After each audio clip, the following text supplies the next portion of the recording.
Bonjour à tous, bienvenue sur Calasso, votre émission qui permet de mettre la lumière sur les étudiants, les universités, leur donner la parole pour les permettre de s'exprimer, également de nous montrer leur savoir-faire.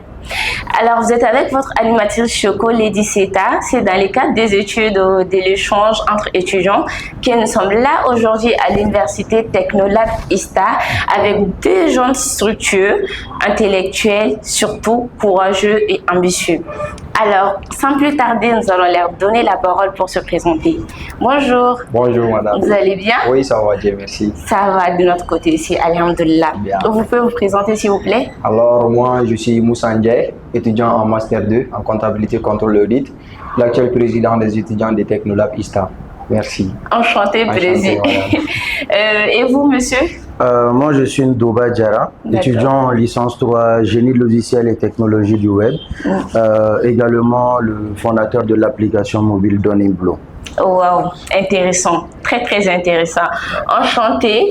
Bienvenue sur Calasso, sur Choco Communication. Merci. Alors, le thème d'aujourd'hui, c'est les addictions numériques constituent-elles un problème majeur chez les étudiants?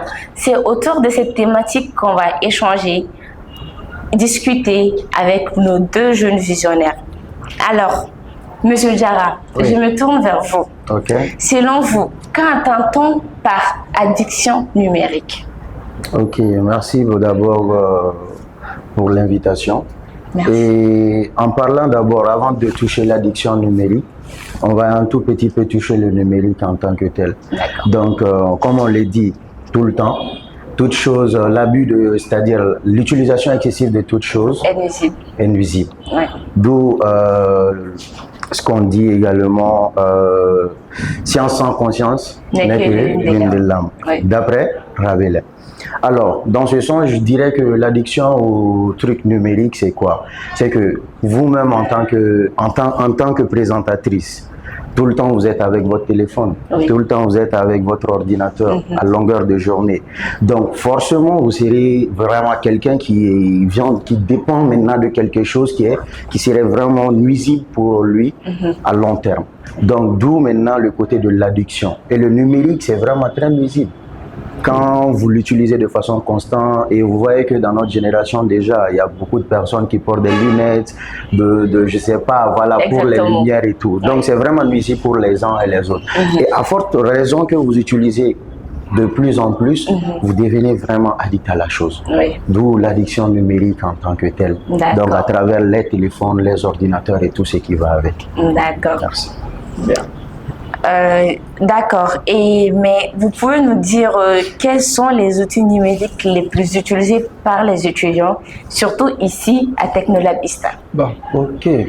Oui, monsieur Ndiaye. Pour cette question, bien sûr, c'est simple. Donc, surtout à Technolab ISTA, on peut d'abord citer les ordinateurs. Comme vous dites, Technolab ISTA, nous sommes plus généralement dans le domaine de la technologie. Donc, premièrement, ils utilisent plus souvent les ordinateurs PC.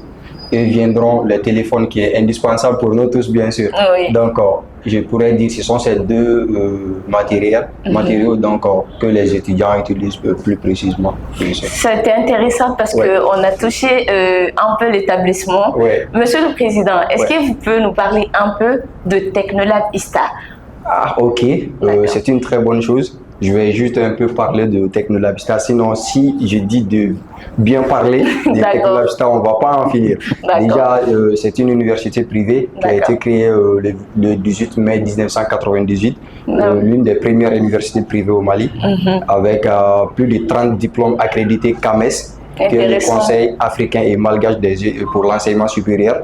Eux, on a plus de 11 annexes à Bamako ici, 5 dans la CI, Adeken, Sotiba, Missabougou, Sabalibougou et consorts, et 7 dans les régions. Ce n'est pas uniquement à Bamako. C'est pour cela que nous disons toutefois toujours que nous sommes la première puissance universitaire du Mali. D'accord. Effectivement. Intéressant. Bien sûr. Très intéressant. Merci. D'accord.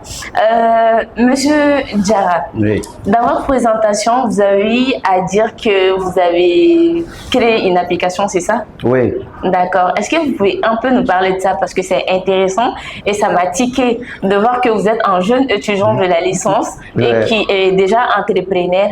Ça rentre aussi dans notre lutte, on va dire, permettre aux jeunes d'entreprendre. Donc, est-ce que vous pouvez un peu nous parler de votre application? Alors, je dirais que c'est avec plaisir. D'accord. Bien sûr. Et déjà, j'ai dit l'application Doniblo.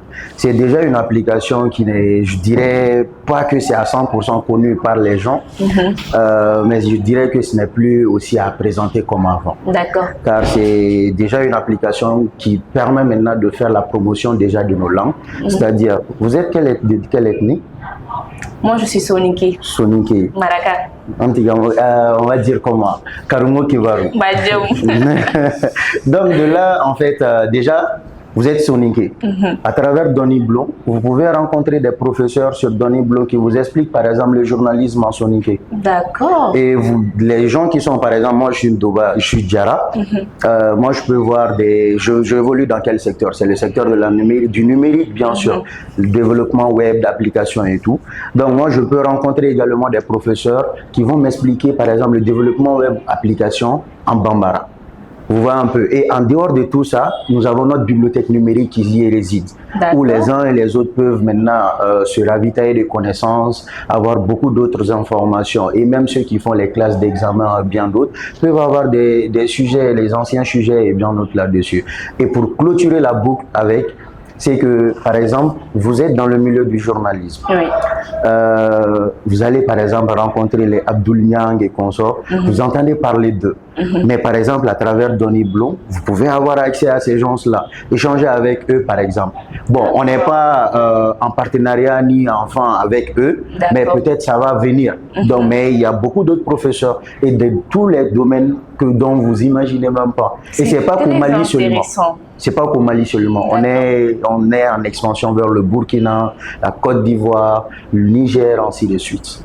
C'est intéressant. Personnellement, c'est ma première fois d'entendre le nom de l'application Doniblo, c'est ça? Ouais, la vestibule du savoir. C'est très intéressant parce que ça m'a directement tiqué quand j'ai entendu le nom. Exactement. Pas de souci. J'espère qu'on aura plus d'occasions pour approfondir le sujet. Ça serait avec grand plaisir. D'accord. Mais est-ce que les étudiants sont-ils plus exposés aux addictions numériques que les autres catégories de la population? Bon, je dirais que oui. Par exemple, si on prend de façon statistique à Technolab ici, par exemple, si on prend de façon statistique, vous allez voir, il y a plein de variétés d'étudiants chez nous ici. Il y a des étudiants qui sont entrepreneurs, il y a des gens, en fait, il y a même des gens qui sont même pas étudiants, on va dire. Mais vous allez voir que les étudiants sont plus de ce côté que toutes les autres catégories en réalité. Pourquoi? Je m'explique. C'est que quand vous venez dans le milieu étudiantil, il y a des facteurs qui sont là, c'est-à-dire vous devrez faire des recherches, vous devrez c'est-à-dire vous devrez surfer sur Internet pour avoir des informations et avoir beaucoup d'autres connaissances et consorts.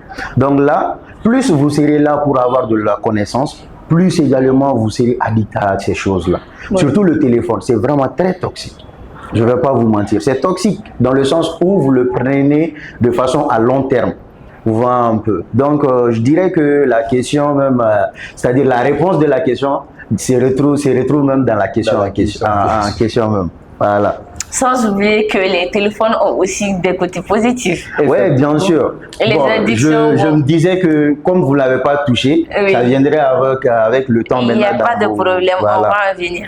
Alors, M. Ndiaye, les réseaux sociaux nuisent-ils à la concentration et aux performances académiques? Bon, je dirais, si on prend par le pourcentage, je pourrais dire à 60% oui.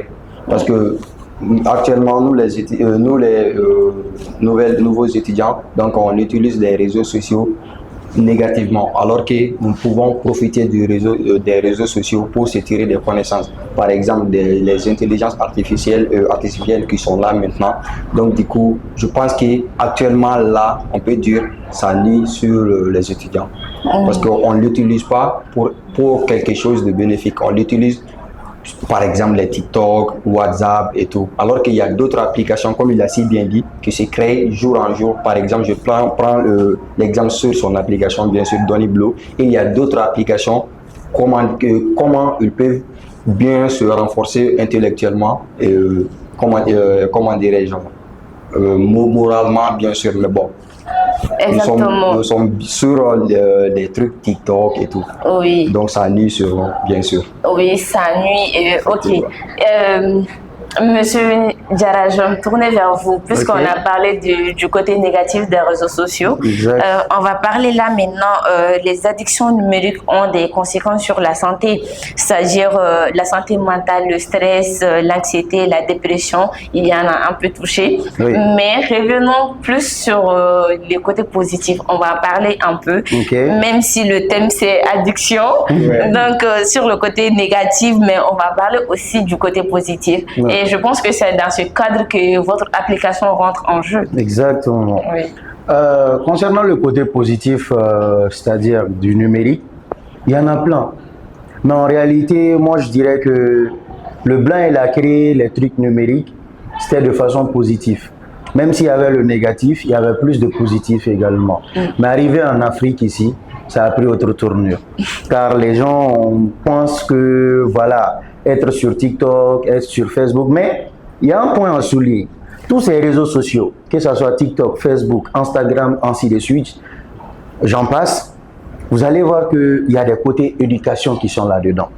Mais très généralement, si vous prenez sur 100 étudiants, que ce soit au Mali ou même de façon internationale en Afrique et consorts, vous allez voir que les 80, je dirais, je pèse même pas mes mots, je dirais que les 98,98% sont du côté négatif. On a abusé de la chose. C'est ça. Donc d'où l'addiction même dont vous avez souligné le point. Exactement. Donc de là, moi je dirais que les gens doivent plus aller dans le sens où on va plus utiliser ces choses-là pour avoir de la connaissance pure que de plus s'aventurer sur les trucs de danse, les trucs de, je sais pas, les TikTok viral ou je sais pas quoi, on va dire comment, c'est-à-dire les trucs de buzz et consorts. On en a plus à faire de ces choses-là, plus que de les utiliser pour cette fin-là, en fait.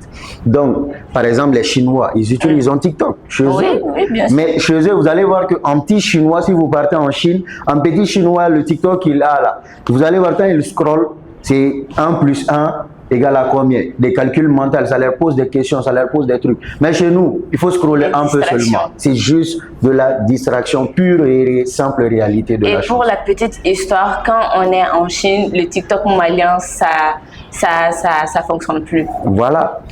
Donc, qu'est-ce que cela signifie maintenant? Cela veut dire qu'on n'a pas on a notre réponse. Voilà. Alors, nous passons une petite salutation à notre partenaire, La Service, qui est là pour nous sublimer au quotidien avec des bons tissus. Ils vendent des tissus, mais également, ils sont là pour les poudres. Alors, Monsieur le Président. Oui, madame. D'accord. Je me tourne vers vous. Il n'y a pas de souci. Chez vous, à Technolab, que ce soit au sein du bureau, l'université en tant que telle, est-ce que les étudiants consacrent plus de temps aux écrans qu'aux études? Très belle question également.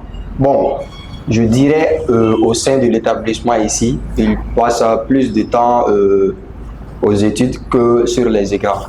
Donc, comme il a si bien dit, ici à Technolab, on a 2 sciences. La science de gestion et la science technique. La science technique, donc, c'est conformément, ça va dans le sens de la génie logicielle et technologie du web, informatique, maintenance et télécommunication. Donc, pour eux, ils passent plus de temps sur les écrans, surtout les ordinateurs. Du côté positif en principe. Du côté positif en principe, surtout les ordinateurs et tout. Même si tu vois les réseaux Wi-Fi et trucs de l'autre bâtiment ici, ce sont les étudiants de Technolab ISTA qui lient le lien.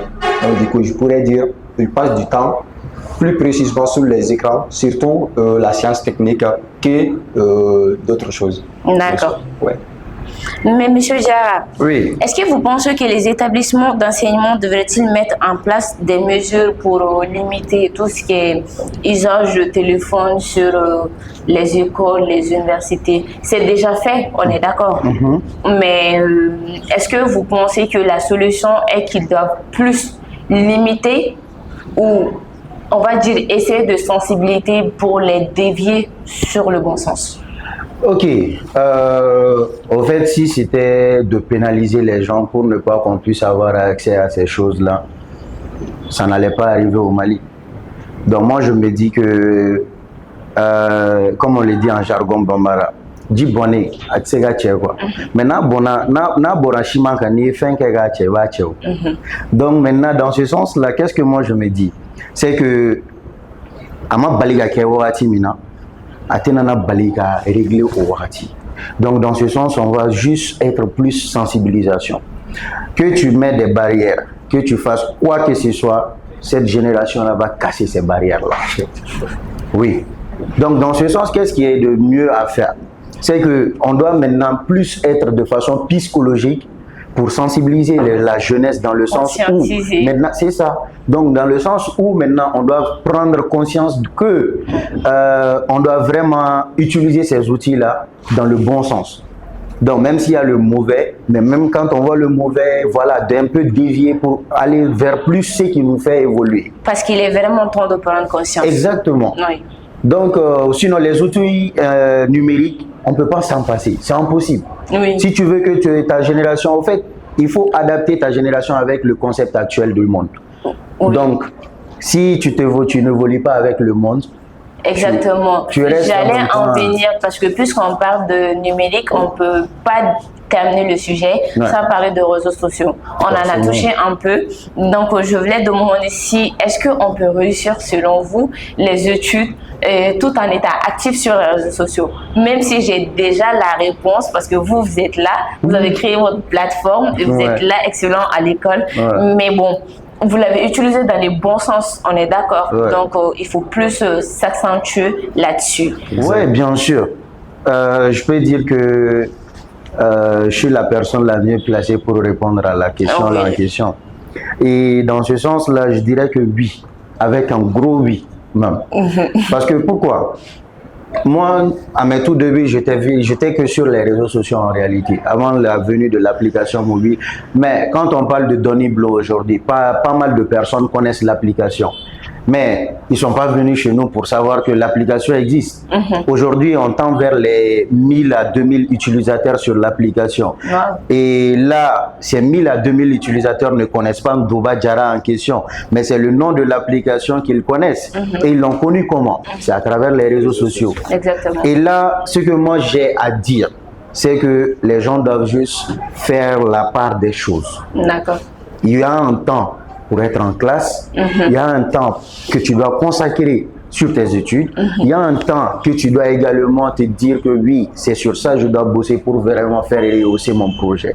Donc dans ce sens-là, forcément, les deux ne vont pas vraiment se coaguler pour que ça puisse être un problème pour toi.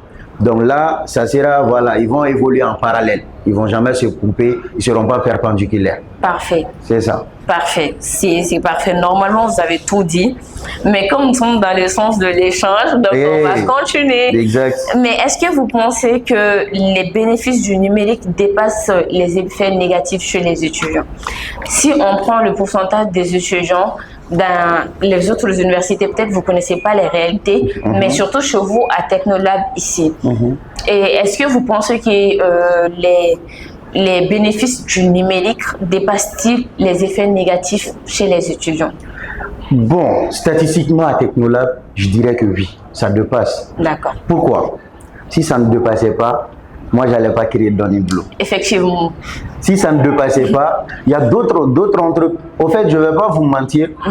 Je ne vais pas dire que parce que je suis à Technolab, c'est de la pub et pure simplement publicité. Mais on dit que Moromain Yereda, mais Morocain Yereda. C'est vrai. C'est vrai. Donc, dans ce sens-là, qu'est-ce que moi je dirais?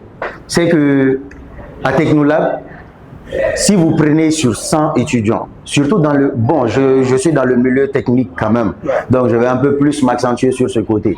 Donc, si vous prenez 100 étudiants de façon technique à Technolab, je vous dis avec confirmation et je donne ma main à couper également, les 98% sont 100% dans le sens positif de l'utilisation de ces outils-là. Car ça y est, les gens le voient, on le voit. Ceux-là qui sont en train d'évoluer, qui sont à la tête de la technologie au Mali, qui ont des startups, qui ont des trucs, le tout, ça vient d'ici. Et juste pour appuyer ce qu'il vient de dire tout de suite là, par exemple, si nos Wi-Fi ont eu les pannes et consorts, on n'a pas besoin d'appeler d'autres techniciens pour venir voir. Et dans nos salles d'informatique et consorts, ce sont nos étudiants même qui peuvent voir et régler ces problèmes en un clin d'œil.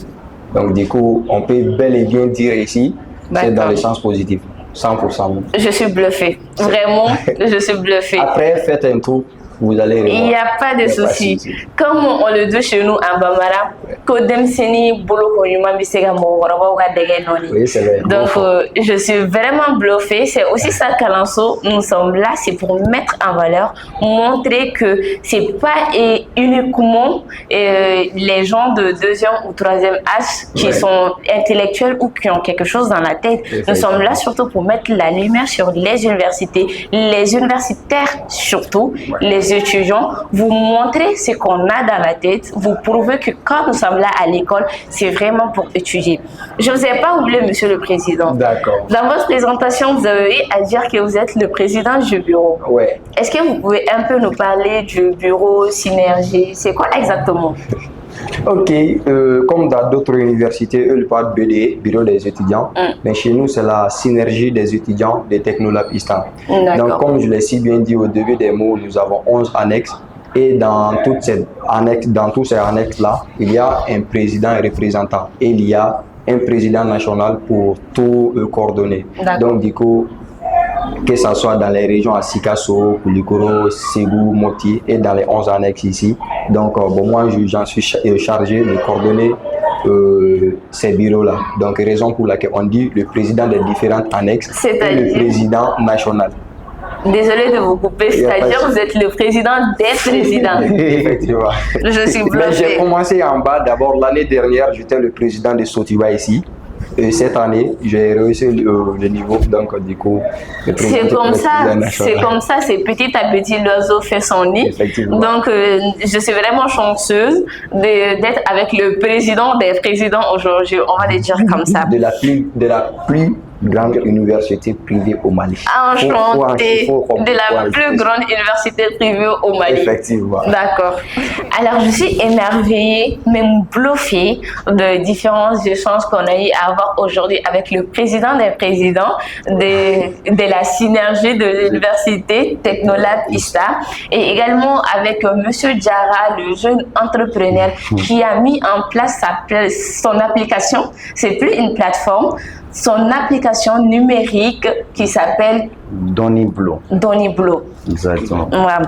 Alors c'est aussi ça, Kalanso, c'est-à-dire nous sommes à la rencontre de jeunes étudiants qui sont encore jeunes étudiants pour vous montrer leur savoir-faire au monde entier.